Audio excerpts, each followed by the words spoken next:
बच्चों, आज हम इस क्लास में मुताला करेंगे हमारी दरसी किताब जान पहचान के सबक जुबानों का घर हिंदुस्तान। इस सबक के अंदर हिंदुस्तान के अंदर बोले जाने वाली मुख्तलिफ ज़बानों के हवाले से हम मालूमात फराहम करने की कोशिश करेंगे कि यहाँ पर हर इलाके में अलग अलग ज़ुबानें बोली जाती है। कहीं हिंदी बोली जाती है, कहीं उर्दू बोली जाती है, कहीं गुजराती बोली जाती है, तो कहीं पर तमिल और तेलुगु बोली जाती है, तो कहीं पर डोगरी बोली जाती है, कहीं पर कश्मीरी बोली जाती है। यानी कि हिंदुस्तान की जो खासियत है वो खासियत ये रही है कि यहाँ पर 4 कोस पर बदले पानी और 8 कोस पर वाणी, यानी 4 कोस पर पानी के अंदर अंतर आ जाता है और 8 कोस पर वाणी यानी जुबान के अंदर बदलाव आ जाता है। इन जबानों को किस तरह से, ये जबान किस तरह से हमारे वजूद में आई है, किस तरह से ये जबानें राइज हुई है और किस तरह से हमारे जो मुआशरे में के बीच ये जबानें बोली जाने लगी है, इनकी शुरुआत से लेकर आखिर तक मालूमात हम इस सबक में करेंगे। ये जो सबक है सैयद एहतसाम हुसैन के जरिए तहरीर किया गया है,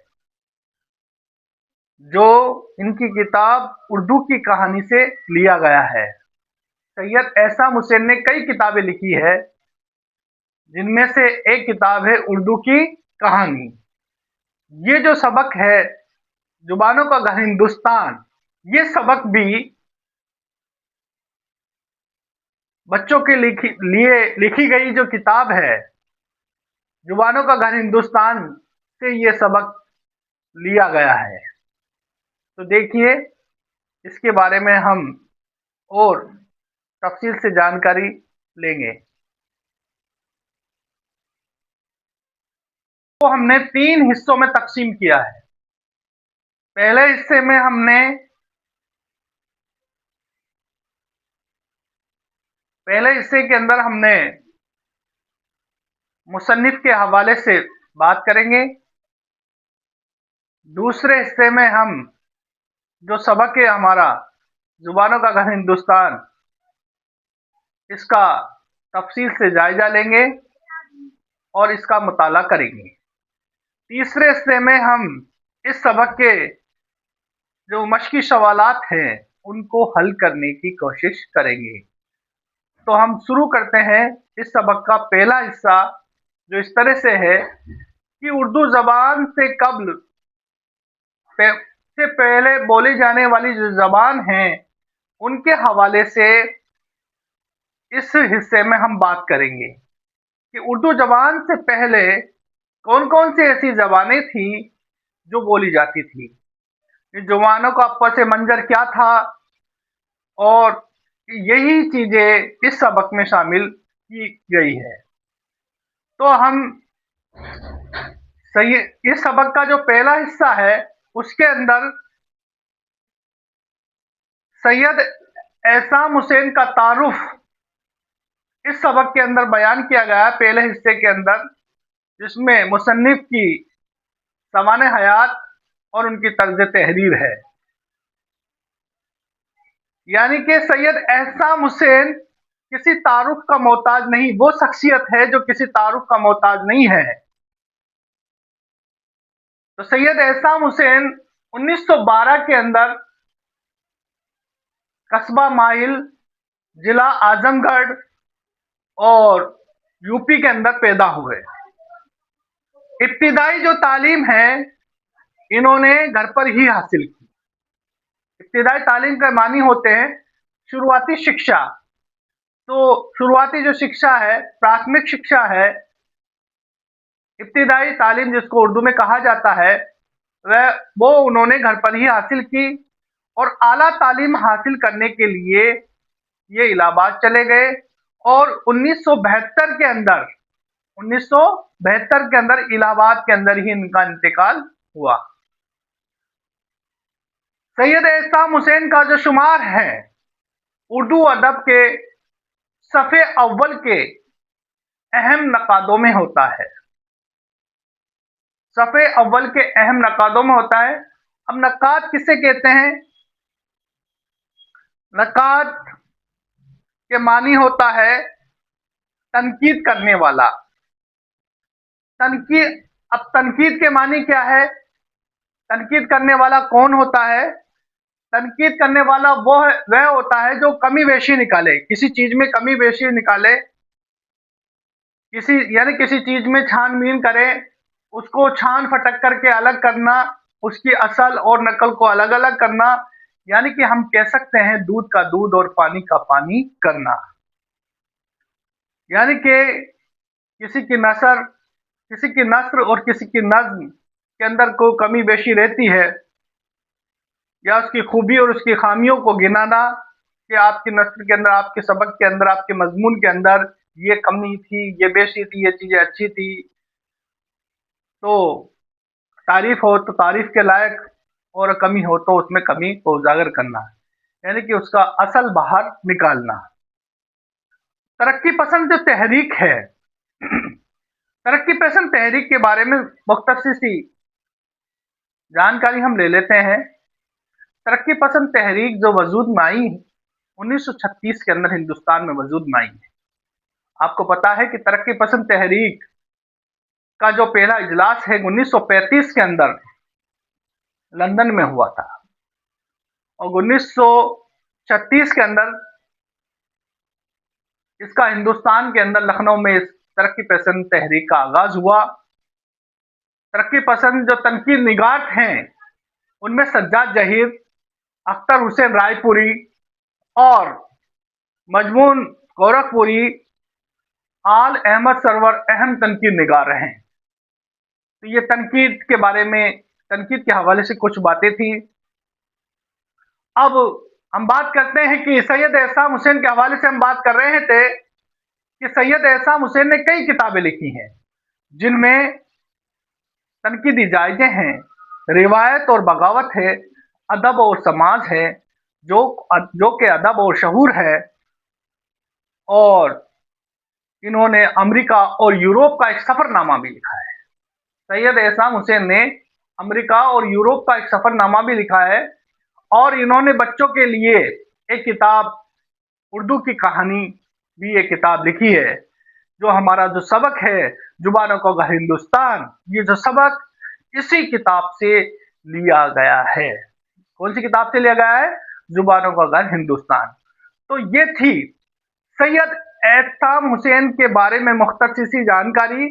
इनके हवाले से हमने जो बातें की है उनमें मोटी मोटी बातें आपको याद रखनी है कि सैयद एहसाम हुसैन 1912 में कस्बा माहिल, जिला आजमगढ़, यूपी के अंदर पैदा हुए। इब्तिदाई तालीम घर पर हासिल की, आला तालीम के लिए इलाहाबाद चले गए, और 1972 के अंदर इलाहाबाद के अंदर इनका इंतकाल हो गया। इनका जो शुमार है, सैयद एहसाम हुसैन का शुमार उर्दू अदब के सफ़े अव्वल के अहम नकादों में होता है। और इन्होंने उर्दू अदब में कई किताबें लिखी हैं, जिन किताबों में तनकीदी जायजे हैं, रिवायत और बगावत है, अदब और समाज है, और अदब समाज और शऊर है। और इन्होंने अमेरिका और यूरोप का एक सफरनामा भी लिखा है। और इन्होंने बच्चों के लिए किताब लिखी है, उर्दू की कहानी के नाम से इन्होंने एक किताब लिखी है।